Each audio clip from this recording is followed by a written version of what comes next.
अस्सलाम वालेकुम। उम्मीद है आप लोग ठीक हैं, खैरियत से हैं। अल्लाह पाक आप लोगों को अपने हिफ्ज़ व अमान में रखे। बहुत सारी दुआएं हमेशा की तरह आपके साथ हैं। आप सलामत रहें, खुश रहें, इसी तरह हंसते मुस्कुराते रहें। आपसे गुजारिश करते हैं कि चैनल को सब्सक्राइब करें, बेल आइकन को प्रेस करें और ज़्यादा से ज़्यादा व्हाट्सएप ग्रुपों में इसका लिंक शेयर करें और अपनी राय का इजहार भी किया करें, ताकि हमें आपकी जो राय है वो मिल सके और हम आपकी राय से कुछ सीख सकें। पाकिस्तान सलामत रहे, ता क़यामत रहे, हमेशा रहे। पाकिस्तान जिंदाबाद, पाकिस्तान हमेशा हमेशा हमेशा जिंदाबाद। आज बड़ा लाहौर में एक मसरूफ़ दिन गुजारा। लाहौर की सड़कों को फिर देखा। कॉलेज दौर के बाद जो आज सफाई देखी, कॉलेज दौर के दौर में शायद इतनी गंदगी नहीं होती थी, इतनी आबादी नहीं होती थी। मैं 30 35 35 साल पहले की बात कर रहा हूँ। 88 में मैं लाहौर पढ़ने आया था, 88 में। उससे लेके अब तक आप अंदाज़ा कर ले कितने साल ये बनते हैं। 88 से लेकर वो ये तो बड़े लंबे चौड़े साल बन जाते हैं यार, वो 40 साल प्लस बनते हैं। तो उस वक्त का लाहौर और आज का लाहौर ज़मीन आसमान का फ़र्क है, बट सफाई मुझे वही लाहौर वाली नज़र आई। एंड में जिक्र करेंगे कि हमने लाहौर में आज क्या देखा और क्या किया। सबसे पहले खैबर पख्तूनख्वा में जो 13 साल से जिस सूबे में एक ही पार्टी की हुकूमत हो और उस सूबे में एजुकेशन का हार बुरा हो, इसकी वजह क्या हो सकती है? हर दिन के साथ गिरता हुआ तालीम का मेयार। जी, कहा जा रहा है कि इसकी बड़ी वजह असद कैसर साहब हैं। सूबे का तालीमी निज़ाम असद कैसर और निजी स्कूल माफिया के गठजोड़ की वजह से शदीद माली बहरान का शिकार है। असद कैसर ने सरकारी स्कूलों को तबाह करने की मुनज़्ज़म साजिश की ताकि इनकी मलकियत निजी स्कूलों के नेटवर्क को फ़रोग दिया जा सके। और ज़ाहिर है जब आपके अपने स्कूल होंगे तो फिर यही कुछ हो रहा। एक मैं अब वो शायद अब ज़िंदा नहीं है, बलोर साहब थे, वो रेलवे के मिनिस्टर थे और सुना था उनका कारोबार जो ये एनएलसी के ट्राले हैं, अब मुझे अब सही तरह से याद नहीं है। तो उसके दौर में रेलवे का बेड़ा गर्क हो गया था, क्योंकि ज़ाहिर अगर अपने ट्राले चलने हैं तो फिर रेलवे तो तबाह करनी पड़ेगी। तो इसी तरह अगर प्राइवेट स्कूल चलाने हैं तो फिर गवर्नमेंट के स्कूल तो तबाह करने पड़ेंगे। खैबर पख्तूनख्वा में तालीम के लिए कुल 362.68 अरब रुपए रखे गए, जबकि आला तालीम के लिए 35 अरब पॉइंट 82 जो है वो रखे गए थे। सवाल ये उठता है कि ये रकम खर्च कहाँ हो रही है? स्कूलों की इमारतें और तामीर का मुरम्मत के मनसूबे कोई भी मुकम्मल नहीं हुए। इसके अलावा पीटीआई हुकूमत ने महमूद खान के दौर में जनवरी 2023 में उस्तादज़ा की अपग्रेडेशन की मंजूरी दी थी और 1 जुलाई 2023 में इस पर अमल दरामद का ऐलान किया।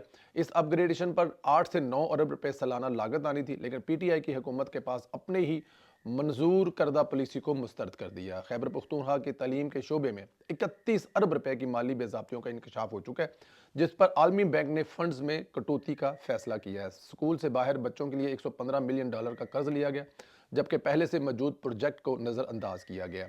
बगैर मंजूरी के बजट में 5 बार तब्दीली की गई। सरकारी स्कूलों के तलबा को दोबारा दाखिल करके फ़ंड का गलत इस्तेमाल हुआ। गैर ज़रूरी अखराजात से ख़जाने पर बोझ बढ़ा दिया गया और प्रोजेक्ट के नताइज से मुतल्लक कोई वाज़िया गाइडलाइन फराहम नहीं की गई। पीटीआई ने खैबर पख्तूनख्वा में तलीमी जो शोबे में नाकामियाँ छुपाने के लिए कई बार झूठे अदादोशार का सहारा लिया।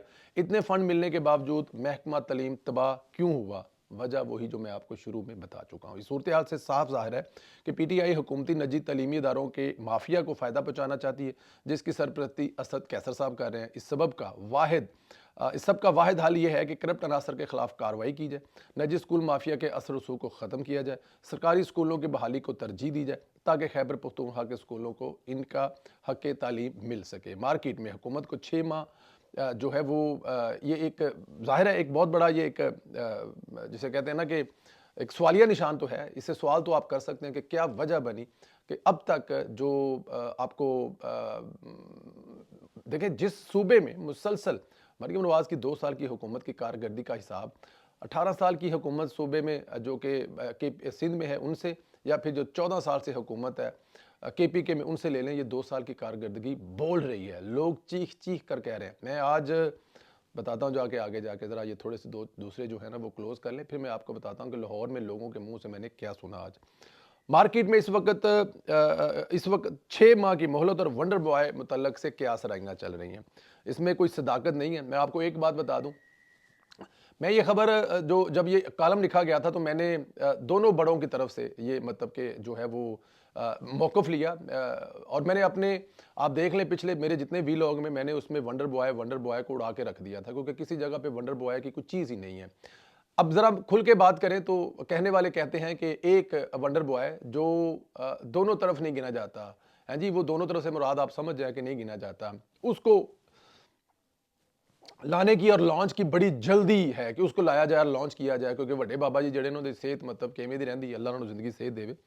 मैं बड़ा उनको बड़ी इज़्ज़त और रिस्पेक्ट की नज़र से देखता हूँ, हमारे मुल्क के सदर भी हैं, क्योंकि उनकी तमाम तर इख्तलाफात के बावजूद ये जो मौजूदा सिस्टम चल रहा है उसमें उनका बड़ा बड़ा हाथ है, तो इसलिए बड़ी इज़्ज़त की जगह पे है। लेकिन खैर ये भी एक बात है कि वो अपना वंडर बॉय लाना चाहते हैं, लेकिन प्रॉब्लम ये है, मसला ये है, जो जो असल मालिक हैं, जो वंडर बॉय लाना और भेजना चाहते हैं, उनकी नज़र में इससे अच्छा वंडर बॉय मिल नहीं सकता जो इस वक्त वंडर बॉय है, क्योंकि ये वंडर बॉय हर लिहाज से, आप देखें कि पूरी दुनिया में जब सफारतकारी की बात हो तो ये वंडरफुल छाया हुआ है, इसके वज़ीर ख़ारजा छाए हुए हैं। अगर बात की जाए अस्करी क़यादत की, तो अस्करी क़यादत इतनी कंफर्टेबल इस वंडर बॉय के साथ है कि किसी और के साथ होने का सोच भी नहीं सकते।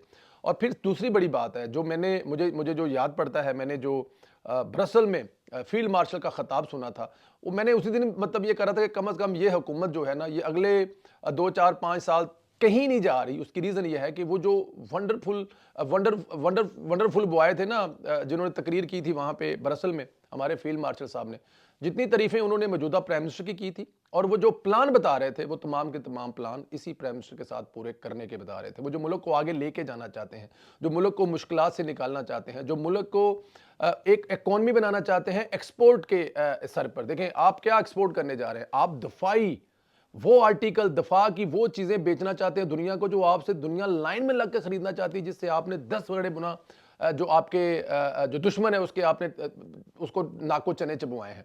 फिर आप मादनियात निकालने जा रहे हैं, और जो मादनियात निकालने जा रहे हैं उसके लिए जो आपको चाहिए है, उसके लिए जो आपको एक तसलसल चाहिए हुकूमत का, आपको एक ऐसा बंदा चाहिए जो दुनिया में एक नाम रखता हो, जो दुनिया के दूसरे ममालिक के लोगों के साथ बड़ा कंफर्टेबल हो। अब कहाँ से लाएंगे दूसरा चाचू? तो ये वंडर बॉय वाली जो कहानी है, इतनी फरसूदा कहानी है, इतनी किसी बहुत ही क्योंकि वंडर बॉय अब ज़ाहिर है उस्ताद मोहतरम ने कालम लिखा है, उससे ये बहस शुरू हुई है, लेकिन मेरे ख्याल में ये कभी कभी आपको करना पड़ता है, कभी कभी आपको लिखना पड़ता है, और कभी कभी ये चीज़ें आपको चुलानी पड़ती है। मरियम नवाज़ के हवाले से मैं ज़रूर बात करना चाहूँगा। मैं उस इलेक्शन कैंपेन का बड़ा ज़बरदस्त हिस्सा रहा, मैंने अपनी पूरी कोशिश की, अपना पूरा टाइम लगाया, सर्फ किया, फिर उसके बाद वापस चले गए, काम कारोबार अपनी बहुत सारी चीज़ें, मेरी बड़ी ख्वाहिश थी कि मैं वापस आऊँ, साल में 2 दफ़ा 3 दफ़ा घुमाऊँ, लेकिन नहीं आ सका। तो मैं तकरीबन 1 साल के बाद वापस आया। नक्शा चेंज है लाहौर में। अभी मैं घूम रहा था, आप बिलीव करें कि जो सफाई है ना, इसका तो यार तोड़ ही कोई नहीं है। मैंने बहुत सारी सड़कें देखी जहां पे मुझे साइडों पे शापर पड़े नजर आए, गंद पड़ा नजर आया, आप बिलीव करें नजर नहीं आया। मैंने शादमान में गया, वो जिसको हम गंदा नाला कहते थे, जिसके साथ चलने वाले रोड पे कोई इंसान चल नहीं सकते थे, बदबू से भी, और प्लस वो जो रोड का हालत हुआ करता था, जो शम्मा से अंदर आता था, अगर आप लोगों को याद हो तो जनाब, उस पे क्या कमाल की मार्केट बना दी है। ऐसी मार्केट आप वहाँ पे जाएं, जो सहूलत बाज़ार है, रोड के साथ साथ आपको खूबसूरत वो जो वहाँ पर हुआ करती थी ना, रेडियाँ हुई करती थी, उनको बड़ी खूबसूरती से सजा दिया गया है। वहाँ पर पक्की दुकानें बनाकर उन लोगों को दे दी गई हैं जो वहाँ पर रेडियाँ लगाते थे, और वो बुजुर्ग तमाम के तमाम दुआएं दे रही थी, और वो कह रहे थे कि बेटियां ऐसे ही करती हैं, जब लाइक बेटियां निकल आए तो वो अपने माँ बाप के सारे दुख जो है भुला देती हैं। तो मरियम नवाज वो बेटी है जिसने सारे दुख भुला दिए हैं। वहाँ पर उस मार्केट में सामने गाड़ी खड़ी करें, वहीं से गोश्त ले, वहीं से सब्जी लें, वहीं से फ्रूट ले, और वहीं से ग्रोसरी भी ले सकते हैं। बेहतरीन बैठने के लिए वेटिंग, जो जिनकी खवातीन शॉपिंग कर रही हैं और मर्द बैठ के फ्री जो है वाईफाई एंजॉय कर रहे हैं। बेहतरीन साफ सुथरे टॉयलेट भी बने अगर आपको उसकी हाजत हो। फिर आगे चले गए हम लोग, ऐसे जाते जाते हमने सोचा जरा ग्रीन बस का कमाल देखें। अंधेरा हो गया था, ग्रीन बस में देखा, बिलीव करें स्टूडेंट नारे लगा रहे थे मरियम नवाज के। क्यों लगा रहे थे नारे मरियम नवाज के? क्योंकि उनकी वो जो ग्रीन बस है उसमें स्टूडेंट जो है वो फ्री ऑफ कॉस्ट है अपना, उनकी कोई कॉस्ट ही नहीं है। खवातीन जो हैं उनकी भी कोई कॉस्ट नहीं है, और जो सीनियर सिटीजन है, सबसे बड़ी बात, बुजुर्ग थे जज्बाती हो गए, उनकी दुआएं सुन सुन के मैं खुश हो गया। वो कह रहे थे कि अल्लाह पाक हिफ्ज़ो अमान में रखे, उनसे तमाम मुसीबतें दूर करे। उनको पता नहीं क्या क्या दुआएं दे रहे थे। उन्होंने कहा कि बेटा मैं 20 रुपए देने के काबिल हूं, मैं दे सकता हूं, लेकिन मुझे मेरी बेटी ने सहूलत दी है, तो ये मेरा शनाख्ती कार्ड है, मैं ये दिखाता हूं, 60 साल से ऊपर फ्री ऑफ कॉस्ट सफ़र करता हूं।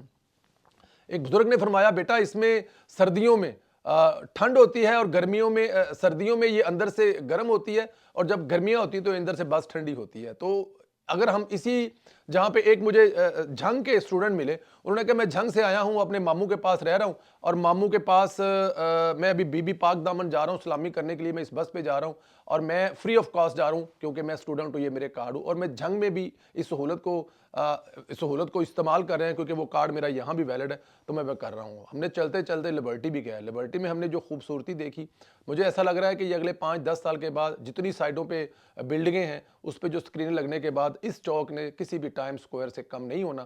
یہاں پہ ایسی چیزیں بن جائیں گی, کھانے پینے کے لوگ آئیں, اور اس کے لبرٹی کے نیچے سے ایک روڈ بن جائے گا, نیچے سے ایک بائی پاس بنے گا, ٹریفک ساری نیچے ہوگی اور اوپر کھانا پینا اور آگے سٹال, اور میں کہہ رہا ہوں کہ کمال کی جگہ بننے والی ہے.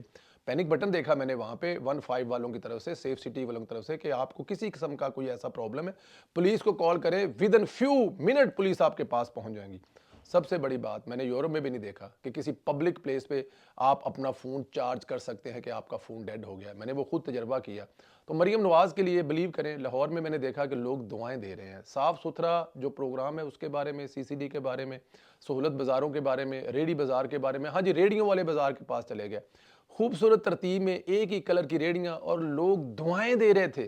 وہ کہہ رہے تھے کہ یہ جو مریم نواز نے ہماری روزی روٹی لگا دی, ہمیں اب فکر ہی نہیں ہے کہ ہم ادھر سے ادھر جائیں یا ادھر سے ادھر جائیں, ایک ترتیب میں کھڑے ہیں, اپنا کام کر رہے ہیں. پنجاب کی بیٹی نے پنجاب کے لوگوں کو سکھی کر دیا ہے صرف 2 سال میں. آپ دیکھتے جائیں یہ جیسے جیسے ٹائم گزرتا جائے گا, یہ بیٹی جو پنجاب کی ہے یہ اتنا سکھی کرے گی کہ اللہ پاک جو ہے وہ اس مریم نواز پر رب اپنی اسی طرح رحمتیں برساتا جائے. اللہ پاک آپ کو سلامت رکھے, خوش رکھے. انشاءاللہ اگلے ویڈیو میں پھر آپ سے ملاقات ہوگی. اسی طرح ہنستے مسکراتے رہیں. بہت شکریہ. خدا حافظ.